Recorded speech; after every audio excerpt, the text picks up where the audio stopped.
it's Elise, welcome back to my channel, or welcome if you're new. I'm wearing my earpods because it just makes the volume a little bit better whenever I'm like editing and stuff. It sounds better. But today's video, as you can tell from the title, is all the books that I haven't read on my TBR yet. Well, actually, they're on my TBR because I haven't read them. All the books on my shelf that I haven't read, so all the books that are on my TBR.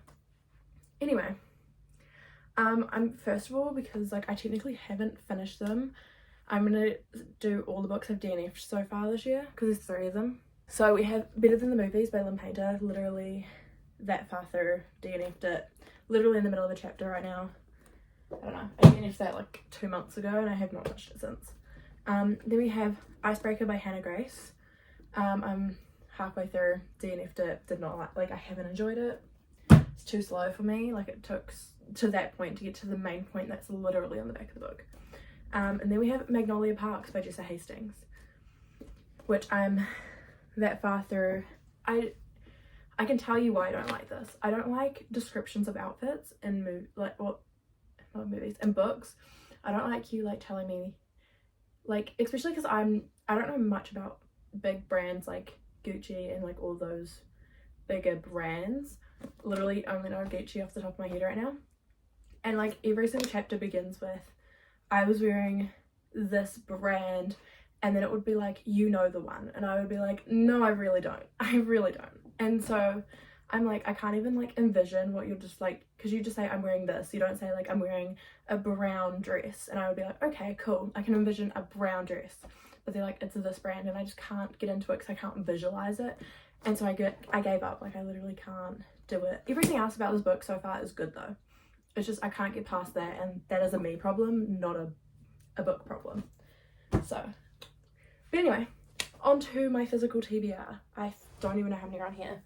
1, 2, 3, 4, 5, 6, 7, 8, 9, 10, 11, 12, 13, 14, 15, 16, 17, 18, 19, 20, 23 books on my TBR, which isn't that much in comparison to everyone else, but also it's technically 24 because I have this one which I'm currently reading. This is City of Glass by Cassandra Clare, which is the 3rd book in the Mortal Instruments series. I'm literally on chapter 2. I just started this, so technically it's still on my TBR because I haven't finished it. But yeah, honestly I just haven't been in the mood for reading right now, but I'll slowly read this and I'll get through it eventually.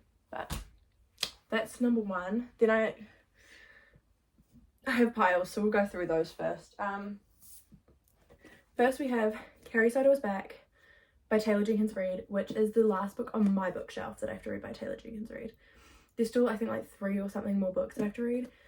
One thing that's annoyed me about this is the cover that is this size. So like, you know, it's just come out and I brought this one like a month ago, and this cover, like the size of it has come out, which kind of annoys me because now it doesn't match the rest of my Taylor Jenkins Reid books, but it's okay. But I think I'm not even going to explain what the books are about because this video is going to be long enough as it is. But that's one thing that annoys me about this book. But I've also loved reading books that are this big, so super excited to get to that one. Then we have Twisted Lies by Anna Huang, which is the last book in the Twisted series. This one follows Christian and Stella. That's all I know about it. I know it's like fake dating, but that's all I know, and I don't want to go into it knowing anything else because I like going into my books somewhat blind, not really knowing people's ratings on them, and then I can make my own opinions because I do know if I know people's opinions, I kind of create my own in my head, and I'm either disappointed or I enjoyed it too much, and then if I think back on it, I'm like, I didn't actually enjoy that as much as I said I did. But yeah. Then we have The Hating Game by Sally Thorne, which is, I don't know, I just know it's a movie and I really want to watch the movie, and I'm in that phase now that I'm like, now that I'm a reader, I don't want to watch movies until I've read the book, or watch the show until I've read the book. So I brought this one purely so I could read it before I watch the movie, and I just haven't gotten around to it yet. It's taken a while, but I think I've been in a bit of a romance slump, and that is why I haven't got to it. And you'll notice a lot of the books on my current TBR have romance, and that is why I haven't got into them. So it's not like I haven't tried to read some of these, I just haven't got into them. But Then we have From Lukov with Love by Mariana Zapata. I read the back of this like 4 months ago and I liked it, and then I put it on my like buy list and I bought it. I have no idea what it's about now because I read the back of it months ago, and but I think it's enemies to lovers. Oh, it literally says enemies to lovers on the back. Okay, that would make sense.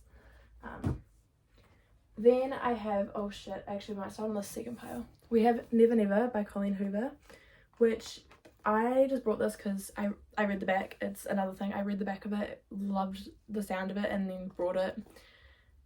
Could not tell you what it's about right now. Literally wait like a minute more and I will explain what this book's about. I just had this like, I don't know even what the word is, but like I remembered what the back of the book said and I just started explaining it without even saying, oh, by the way, I remember. I just started explaining it with no context at all. But also my mum recently read like the synopsis. She was like, I want to read that, and I was like, I actually have the book and I just haven't read it yet. So yeah, I'm slowly introducing my mum to Colleen Hoover as well, which she's kind of introducing herself, but I have so many other books that she can literally read my copies. So, but I know this is like a romance, and I think it's kind of like a thriller. Like I think they forget their entire relationship, and then they're kind of discovering how they got into that relationship, and like how they're like, why the fuck were we in our relationship in the first place? That's all I remember about the back of this book, and that's what intrigued me the most about it. Then we have A Million Kisses in Your Lifetime by Monica Murphy. I can say I literally saw a TikTok about this book, like one line, and I was like, I need to read it, and I haven't read it. I brought it because I saw a quote on TikTok, and yeah, I know it's part of a series, but I don't know. I think I would probably just read it as a standalone because it's like 530 odd pages, and I don't like really reading series that are that long, each book, you know. Then we have The Spanish Love Deception by Elena Almas, I think. I brought this one. I've talked about it before on this channel. I was buying the first book in the Mortal Instruments series, and I was also buying the first book in the Good Girls Guide to Murder series, and at the time it was a buy 3 get 20% off all books, and so I needed to find a third book, and I looked at this one. I was like, okay, it sounds okay. And then a girl walked up to me and she was like, oh, I read that book and I loved it. So that's why I brought it. And I haven't read it. But I also read it like, I also brought it at the end of like summer. And I feel like this is one I kind of have to read over summer because it's set in summer. And not that I'm like one of those people that are like, you have to read books in certain seasons because they're set in that season. But I feel like romance that is a summer romance kind of needs to be read in summer. And that is the same reason why I haven't read It Happened One Summer by Tessa Bailey. I really want to read this one, and again, it's set in summer. It's currently winter in New Zealand, and I don't want to read this book over winter. So yeah, when it gets warmer, because it's not even peak winter yet and it's cold. Then we have All Roads Lead Here by Mariana Zapata. This one has been like, it was recommended by Rachel Catherine. She loved this book. I don't know how long ago I watched that video where she loved this book and she was raving about it. I think she was raving about it.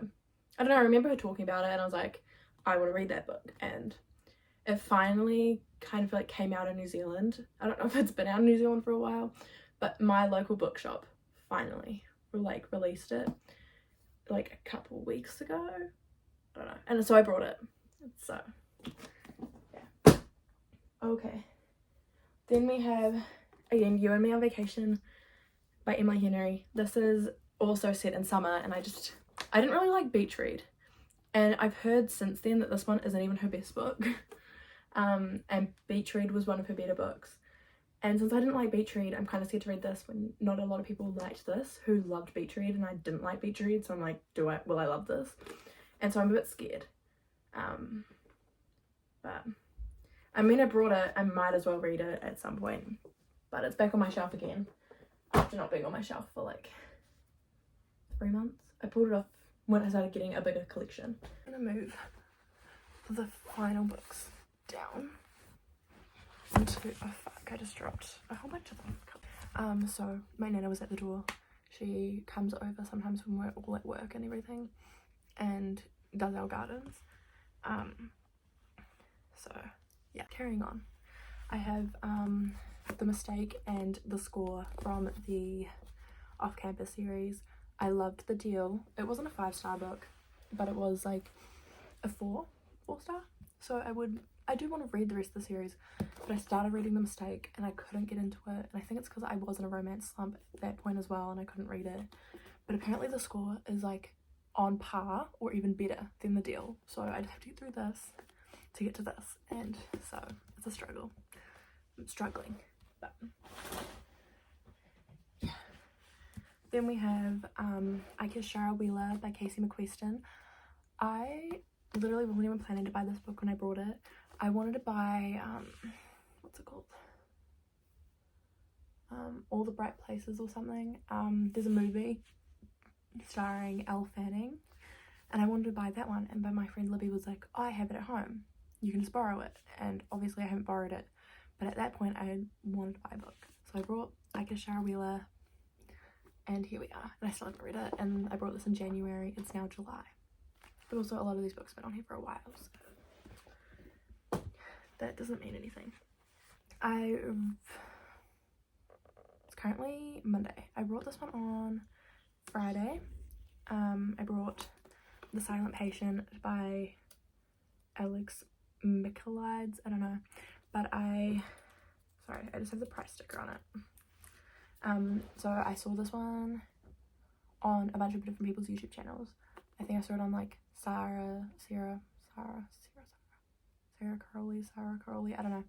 And I don't know, I saw it on a few people's and they said they enjoyed it, and it's like, I think it's a thriller, and I haven't really read thrillers, so I want to read it. And I keep looking for it at Whitcoulls, which is like the local really big bookshop that we have in New Zealand, and I never had it, and I was like looking for it on Friday, like looking through this thriller section, and I finally found it, and so here we are. Haven't read it yet because I just brought it on Friday, but super excited to finally get to it whenever I can. You can tell these are my newer books because I haven't pulled off the price tags yet. Then we have The Inheritance Games by Jennifer Lynn Barnes, which is the first in the Inheritance Games series. I think it's called Inheritance Games. I know it follows a girl who inherited a bunch of money from this old guy who she doesn't know, and then she has to live in the mansion with this family who all thought they were going to get all the inheritance and they didn't. So I think they're trying to figure out why she got the inheritance and none of them did.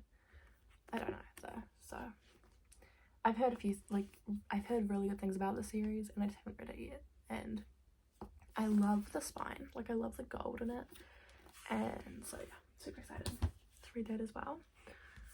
Oh my god. Next, I'm just gonna pull the sticker off. Oh shit, that sticker did not want to come off properly. Next we have 5 Survive by Holly Jackson, which is the same author as the A Good Girl's Guide to Murder series. And I love the A Good Girl's Guide to Murder series. I love the A Good Girl's Guide to Murder series. I've currently read what's it called? A Good Girl's Guide to Murder, Good Girl, Bad Blood, and Killjoy. I just haven't read the last one yet, which is literally the next book that I'm going to talk about. But I really love her writing. So easy to get through. So I really want to read another book by her that's not in the universe. And I just haven't got to this one yet, which I'm loving the series. So I can't wait to get to it, but I just haven't yet. So that's why As Good as Dead is on my TBR still. I was going to read it, and then I wanted to read fantasy like really bad. So yeah. Then we have The Cruel Prince by Holly Black, which is the first in the Folk of the Air trilogy or series. It's got a few books that aren't like in the trilogy, but they're like in the same universe. But I've heard a few things about this one, and they're like, if you're trying to get into fantasy, this is a good place to start, I think is what people have said. And so I brought it. So yeah. Then I have Addicted to You by Krista and Becca Ritchie, which is the first in the Addicted series and the Addicted / Callaway Sister series, depending on how you read it. I already read Kiss the Sky, which is the first in the Callaway Sister series, but like the fourth in the order if you read Addicted and Calloway Sisters, like if you read it in timeline order. It's the 4th book, but at the time when I read that, I wasn't planning to read the Addicted series. I honestly don't even know why I brought this book, because I didn't really even like Kiss the Sky, so I don't know why I brought this, but it's why I've put it off, is because I didn't really like Kiss the Sky. Then I have The Atlas 6 by Olivia Blake, which it's got a second one, which is The Atlas Paradox, I'm pretty sure. And I bought the big cover because at the time Paper Plus had the big Atlas Paradox cover. I don't think they do anymore, and so I'm kind of annoyed because I brought this one specifically for that, and at Wickles they have the smaller cover. But anyway, I brought this because I wanted to read it before the Atlas Paradox went down to a small cover, and I haven't read it yet, so I'm hoping to read this. Also, I love gold on covers, like it just looks so nice. Anyway, and then finally I have the last 3 books in the Mortal Instruments series. I have City of Fallen Angels, which is the 4th book, City of Lost Souls, which is the 5th book, and City of Heavenly Fire, which is the last book. And I really want to read these so I can move on to the next series, which is, well, not the next series, it's not like you have to read them in order, but I want to read the Infernal Devices so that I can read, I don't even know what the other 2 series are called. There's like the Chain of Iron Gold Thorns series, I don't know what that's actually called though, and then there's the one that's set after the Mortal Instruments books, but again I don't know what that's called either. I haven't really done much research. I just know I want to read the Infernal Devices next, so I haven't really done much research on the other 2 series and what they're called, but I want to read the series purely because I loved this the TV series, and I also loved the City of Bones movie, which was the only book out of the series that got a movie, but like I loved this series and I really just want to experience more of it, and so I'm like excited to move on to the next books in the series. But yeah, that's my entire physical TBR as of July 10th. I think it's July 10th 2023. This is my entire physical TBR because I know for a fact I'm gonna end up getting more books. So yeah, we have a lot, but I'll talk to you guys in the next video.